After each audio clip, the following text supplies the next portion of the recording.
For most Americans, the story begins in 1979 with the Iranian Revolution and the hostage crisis. A group of revolutionary university students took over the American embassy in Tehran and held 52 diplomats hostage for 444 days. To help burn this into the American narrative, the news show Nightline was created with a nightly tally of the number of days since the crisis started. But to really understand, we have to go back to 1953, which is where the story begins for most Iranians. This was the year that the US overthrew Iran's democracy and installed the Shah, a pro-US dictator. In 1951, Dr. Mohammad Mossadegh was the first elected official who was appointed as Prime Minister of Iran by popular demand. He saw that the wealth needed to build Iran was leaving the country because over the past 50 years its vast oil reserves were under British control at the hands of the Anglo-Iranian Oil Company, later to become BP or British Petroleum. So Mossadegh became hugely popular for nationalizing the oil industry and taking back the oil. Hugely popular at home, but quite unpopular with the British government. Britain took Iran to the World Court over the matter and lost. They tried to hit Iran's economy by blockading the Gulf and halting trade.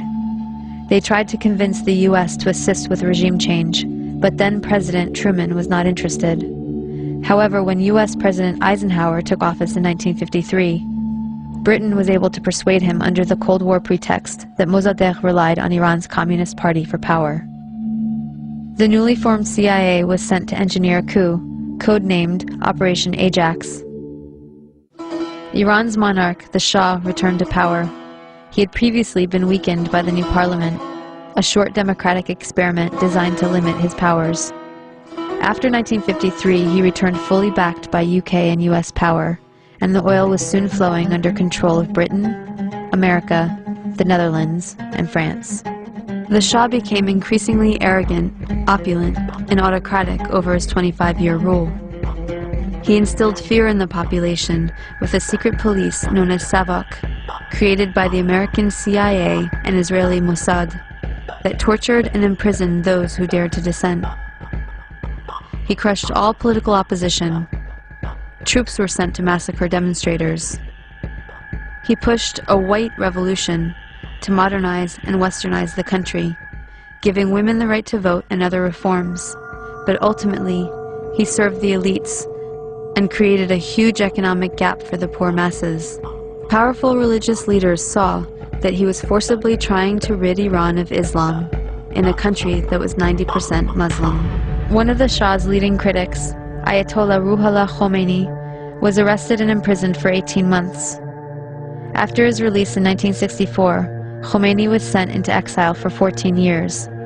From abroad, he continued his anti-US, anti-Shah campaign through sermons on cassette tapes that made their way back into Iran and circulated as people copied and shared them. By the end of the 1970s, things had gotten so bad that major protests and the violence that followed were becoming a regular occurrence. The Shah declared martial law and banned demonstrations. This resulted in a huge protest and a general strike that shut down the economy. Soon over 2 million people flooded a public square in Tehran, demanding to remove the Shah and for Khomeini to return, and that is exactly what happened.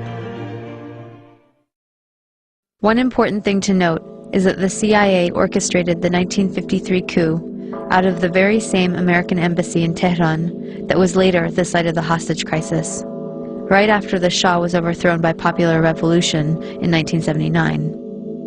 The students were convinced that once again the US had plans to overthrow their revolution. In fact, US President Carter did send a NATO general to instigate a military coup, but it failed. Iran and the US had an extradition treaty in force that obligated the Carter administration to return the Shah to Iran as an indicted criminal. The students had 4 demands. Return the Shah to Iran for trial. He had been accepted into America for medical treatment. Return the Shah's wealth to the Iranian people. A promise from the US not to interfere in Iran's affairs in the future. And an apology and admission of guilt by the US for its past actions in Iran. The apology never came, but 20 years later, Secretary of State Madeleine Albright did acknowledge the U.S. role in Mossadegh's overthrow. So Khomeini took power in 1979 and instituted a government under Islamic law. Within a year of the revolution, Saddam Hussein invaded Iran without provocation, seeking control of Iran's oil-rich Khuzestan region and key oil shipping waterways. The resulting Iran-Iraq War from 1980 to 1988 was the longest and one of the most devastating conventional wars of the century. At least 500,000 Iranians were killed. This war further cemented resentment of the U.S. government as they were playing both sides. On one hand, they were supporting Iraq, providing money, technology, and intelligence, including satellite photography, to help Iraqi bombing raids. The U.S. helped provide Saddam Hussein with weapons by giving him agricultural credits and pressuring Gulf states to give him billions in loans so he could buy weapons from Western Europe, China, and Russia. The U.S. Department of Commerce issued licenses to export materials for Iraq's weapons of mass destruction program. The U.S. continued its support even after learning that Iraq was using chemical weapons against Iran, not to mention against its own citizens, to stop an uprising of Kurdish separatists. But the imperialist tradition also called for maintaining regional balance of power. So the U.S. also armed Iran, not letting any one regional power get secure enough to dominate or to ally with its neighbors to challenge U.S. hegemony. In this case, it came in the form of the Iran-Contra scandal. U.S. President Reagan needed money to fund an unjustified war against Nicaragua, but was forbidden to do so by Congress. So U.S. arms were illegally sold to Iran through Israel and South Africa, and the proceeds went to the Nicaraguan Contras. This allowed Reagan to get around Congress to support a campaign of kidnap, rape, torture, and murder for which the U.S. was convicted by the World Court for unlawful use of force. In other words, state-sponsored international terrorism. The ruling was ignored. Khomeini died in 1989, shortly after the war ended. He promised democracy, but essentially had become the next dictator. Although he improved literacy and much-needed health care for the masses, he also imposed censorship, violently crushed political dissent, and attacked women's rights. Instead of the Savak, the people now had the Revolutionary Guard to fear. Since then, Iran has been an oppressive theocracy. Khomeini was replaced by Khamenei, who remains supreme leader to this day. As a test of fairness, we might imagine that Iran invaded and occupied Canada and Mexico, and had aircraft carriers sitting in the Caribbean. Imagine then if Iran had the power to label the U.S. the axis of evil and cut us off from the rest of the world, and then threatened to attack us if we didn't stop generating nuclear power. What if Iran had overthrown the U.S. government 50 years ago and installed a dictator friendly to Iranian interests, who kept it in power for 25 years?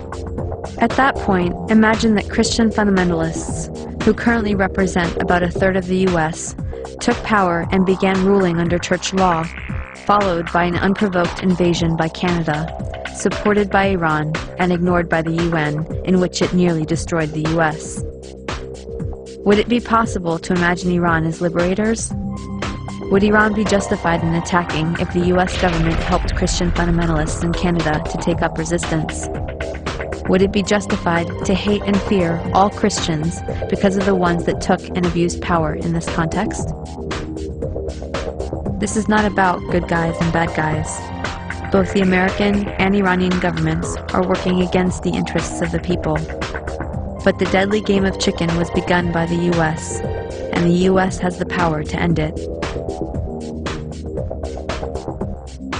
We should look at our current policies and actions against Iran, look at some better options, and figure out a way to change the minds of the people running our government and prevent another criminal enterprise that will cost many more lives.